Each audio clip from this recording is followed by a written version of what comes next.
Hi friends, welcome back. Today we're going to be watching episode 218 of Buffy. Jenny, I miss you so much. I am like so depressed after watching the last episode that I am like 100% not prepared for this episode, like whatsoever. It's been like a week maybe since I've watched Buffy because I cannot bring myself to watch the next episode because I'm just sad because it feels like it's going to be the aftermath of her death and stuff like that, and I don't want to see that. I don't have the emotional stability to see that. The name of this episode I just saw is called Killed by Death. So that's not fun. I don't dig that so much, and I know who was just killed.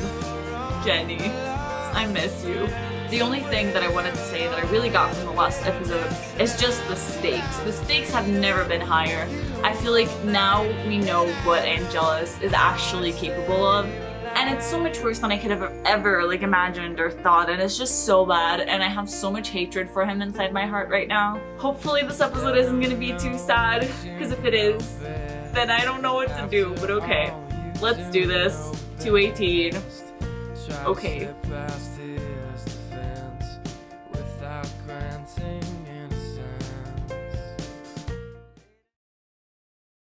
Come on, one night of rest is not gonna kill you. No, but it might kill somebody else. You mean Angel might? Oh, come on. Just one more. Get out of there! I don't want to see your fucking face. You did not just jump on Cordelia. Angel, I will fucking fight you. Lover? Oh god, Buffy, please kick his ass. I've never wanted you to kick somebody's ass so much.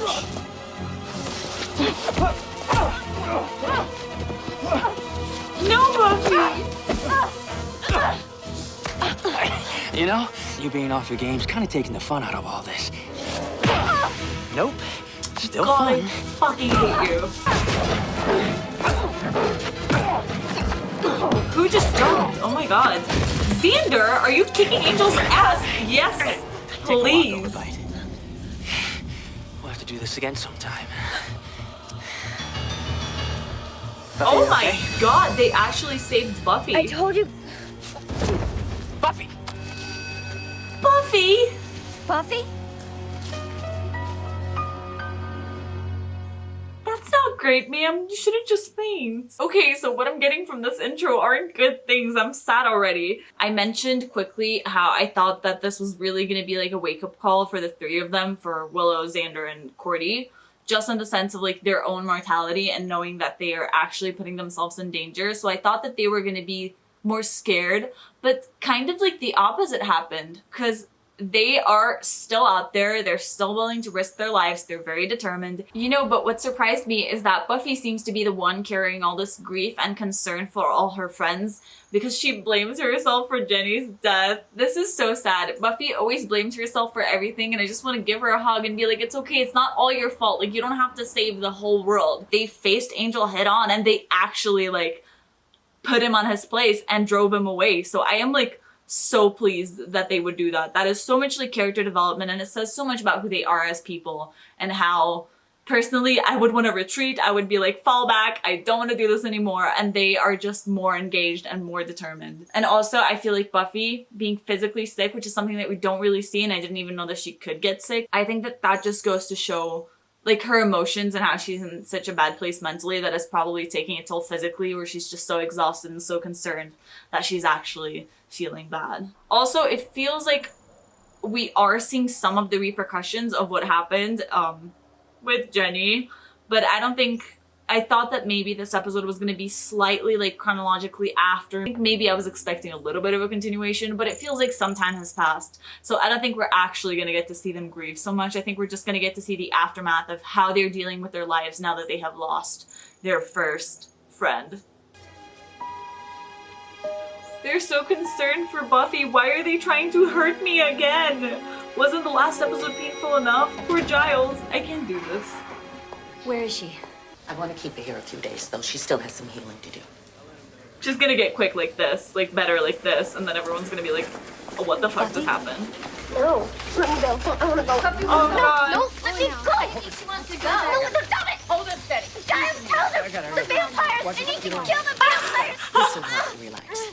Buffy! Yeah, it made her delusional. They're out there. Yes, Oh my God. we'll get to those vampires later. It's best to play along. This is kind of what I expected from a drunk Buffy. Just like no filter and just telling everyone the things that should not be told. When she was 8, her cousin Celia died in a hospital. Buffy was alone with her at the time. Yuck. Yeah, they were very close. Wow, and she was 8? I really appreciate the way you look out for her. All of you. Well, we're very fond of her. I wanted to say how sorry I am about that teacher, Miss Calendar. Buffy said you were close. Thank you. Buffy's been so down since it happened. I mean, she never gets sick. I'm sure she'll be fine. I'm sorry, I babble when I'm nervous. I just wanted to... Well, if you need anything. So what I'm getting from this scene is that I don't want them to ever mention Miss Calendar again because that just makes me spiral so bad. But what I was gonna say, and I hate that this scene confirmed it, and I was gonna talk about it, but I completely forgot. But I think that they're setting up some romantic tension in between them, and I hate it. I'm not sure if it was like in Bad Eggs when they were at the library talking, but I just know that I felt like there was some sort of romantic tension that they were trying to build within these two characters. But I was like, Giles is with Jenny, there's no way that they're leaning towards this. Domi is crazy. But now that Miss Beacon is out of the equation, I have a feeling that these two, I hate to say it, I mean, it technically makes sense because I see them as Buffy's like mom and dad kinda, but I don't think I like this. It just feels weird to me. I think that they're leaning towards that direction and I don't wanna, I can't. What the fuck?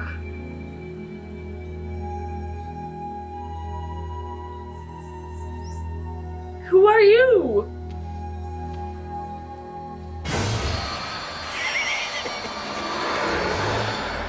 Who are you? Buffy, don't get out of bed. Please don't fall into the trap. Buffy.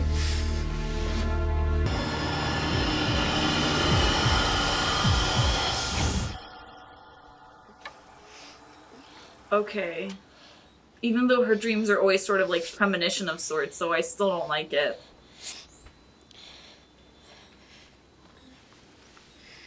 What is she gonna stumble across? It can't be good.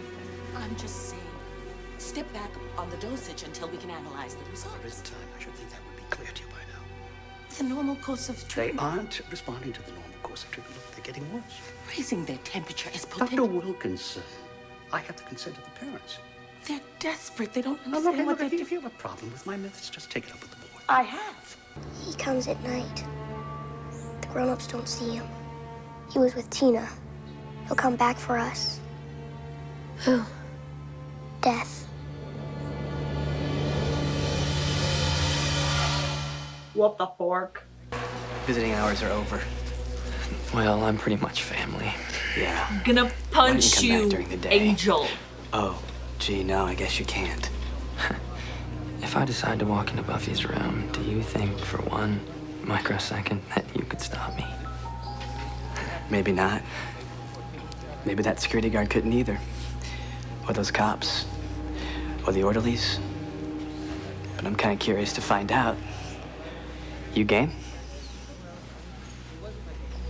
You up that I got there first. I hate you, Angel. I hate you. This is their first time seeing Thank Buffy. you, Power Girl. You're safe now. My way of saying get well soon. You know, chocolate says that even better. I did all your assignments. All you have to do is sign your name. Chocolate means nothing to me. He said he saw something. So what? Death. Death? Are you deaf? As in, it is your time? Buffy, a frightened child. Yeah, but I thought I saw something. So this isn't about you being afraid of hospitals because your friend died and you want to conjure up a monster that you can fight so you can save everybody and not feel so helpless? Cordelia, have you actually ever heard of tact? Tact is just not saying true stuff.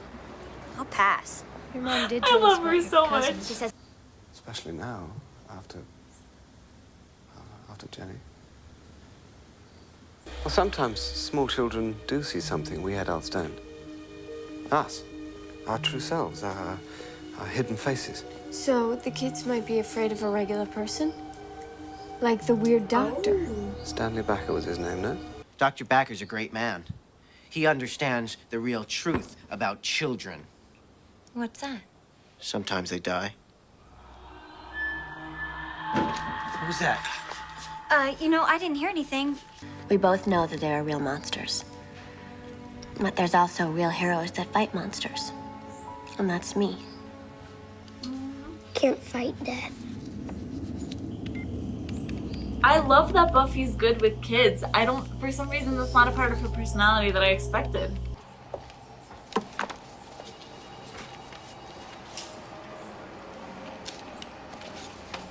Really? Who knew Cordy can be a goodish girlfriend? Are you really evil, sir? Yeah, okay.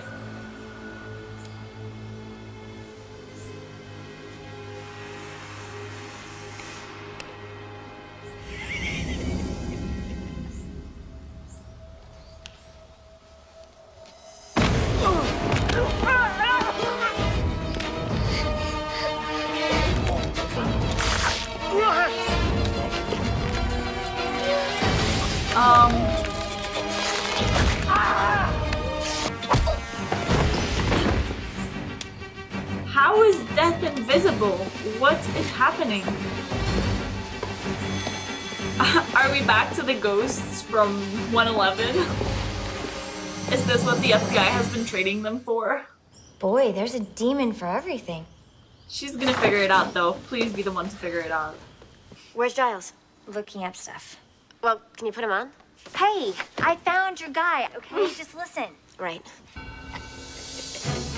You are one scary-ass monster, sir. You okay? Did Angel? No. We need to get to the basement. Why didn't they tell Xander about the freaking plan so that he could do his own part to help? That feels stupid in their part. We're gonna be safe in here. Oh, shit. The poor children! I mean, if this was Monsters Inc. though, I think this would be a monster that would be winning. Come on, slightly delirious Buffy, come and kill him!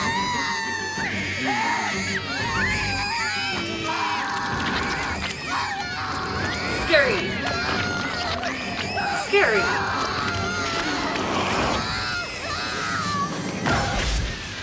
You make me sick. Yes.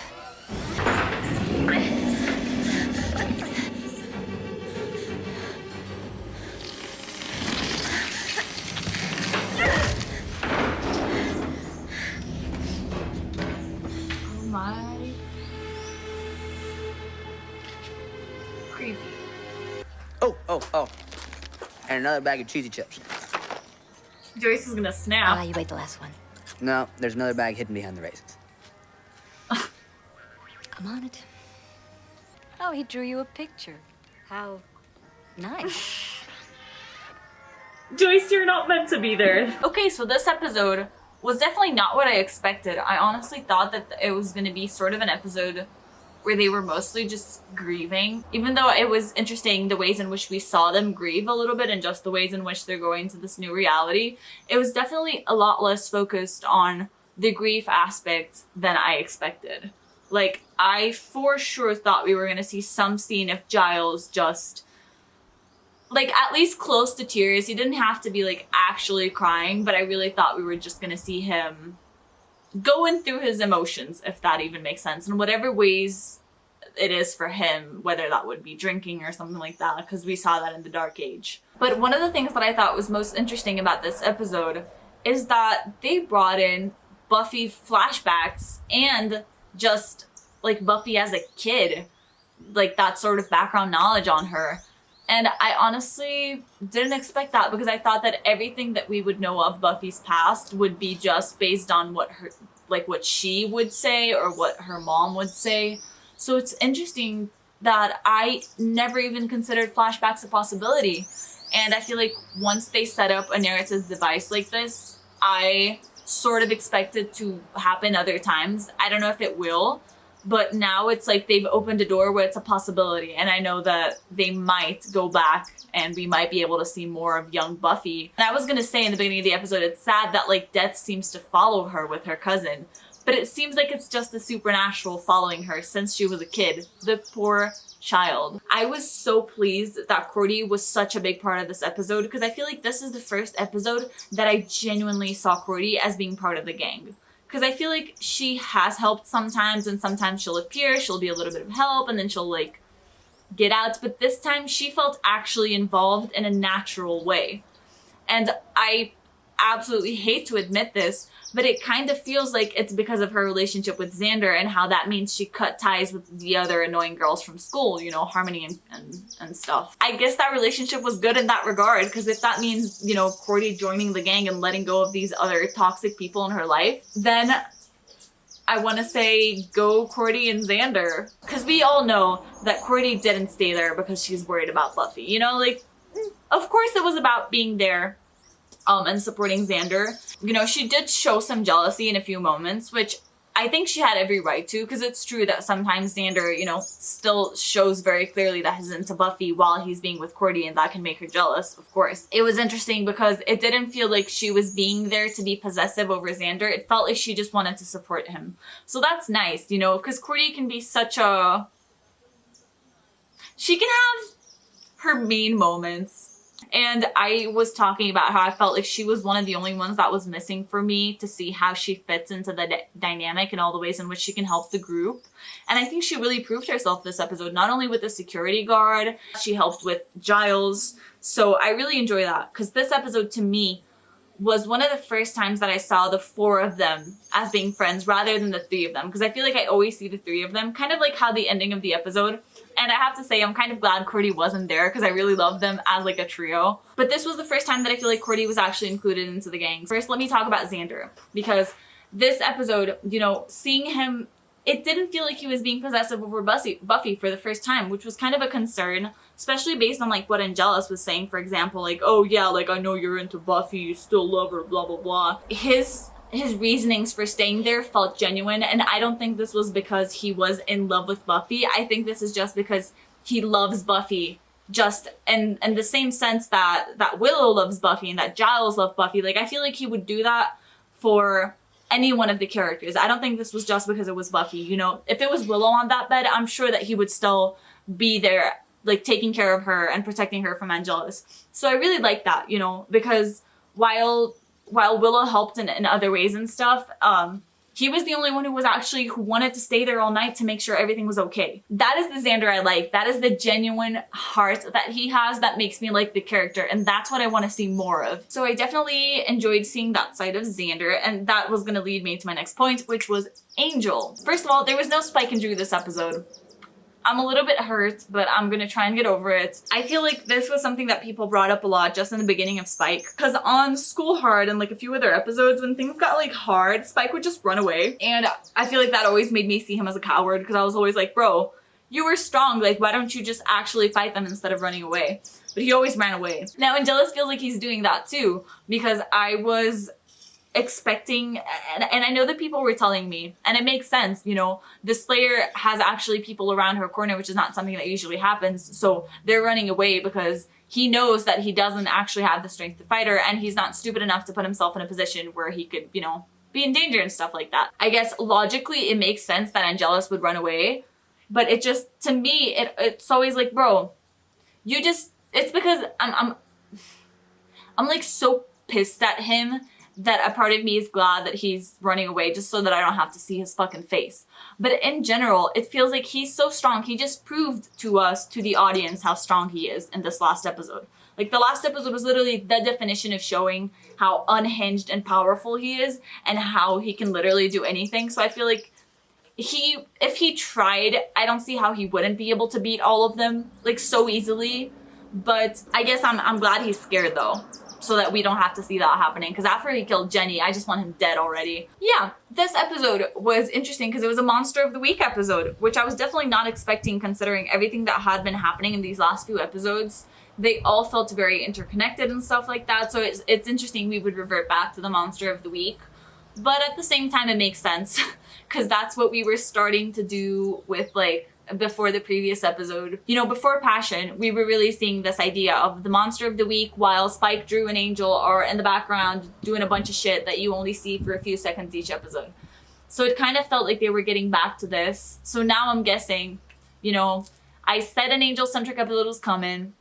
They had it in Passion. So now I'm going to stick to my idea that for the next few episodes, I don't think we're going to have an Angel... No, maybe we're going to have one more Angel-centric episode just so that we can see how freaking bad he is before he gets his soul restored. So I'm not sure if that episode is going to be the finale, if the finale is going to go through the whole thing of like, Angel's really bad and we're finally going to be able to get him back on track, or if one of the next episodes, because right now we're in 18, so there's still like 4 more episodes. If in one of these other 4, because I feel like the finale is definitely going to be that. I still stick by that. So I think maybe these next 3 episodes, I don't think we're going to have an Angel-centric episode. I think they're going to be very low-key. Also, it always, and I was going to say bother, but that's not really the right word, but it always kind of just drives me insane how close Joyce is to finding out about everything. I feel like if one little, like, she just needs her brain to like make the right associations and she's gonna be mind blown and be like, bro. So I'm so freaking excited for her to find out, because especially in episodes like this, where she's a little bit involved in the story while not being involved in the story, it always makes me want to like, wake up, Joyce, see what's happening. Like, you have no idea what's happening. And this dramatic irony is just brilliant because it makes you more and more curious for her to find out. And honestly, they brought up Buffy's dad for the first time in forever. So I thought that maybe we were going to see him. I thought maybe he was going to come, but like, I guess not. I can see where Buffy's insecurities about her dad come from, even though this is probably just because they didn't want to, you know, give too much emphasis to that or bring in the actor or anything like that. But yeah, this was a really nice episode, you know. It was good to have this like relief of like a calmer sort of episode after just the emotional ride that the previous one was, because that one like just really put me through it. So it was nice to have a little bit of a break and just resort back to like what feels like the OG Buffy of sorts. Thank you all for watching. I'm gonna see you in the next episode, and yeah, have a good day, everybody.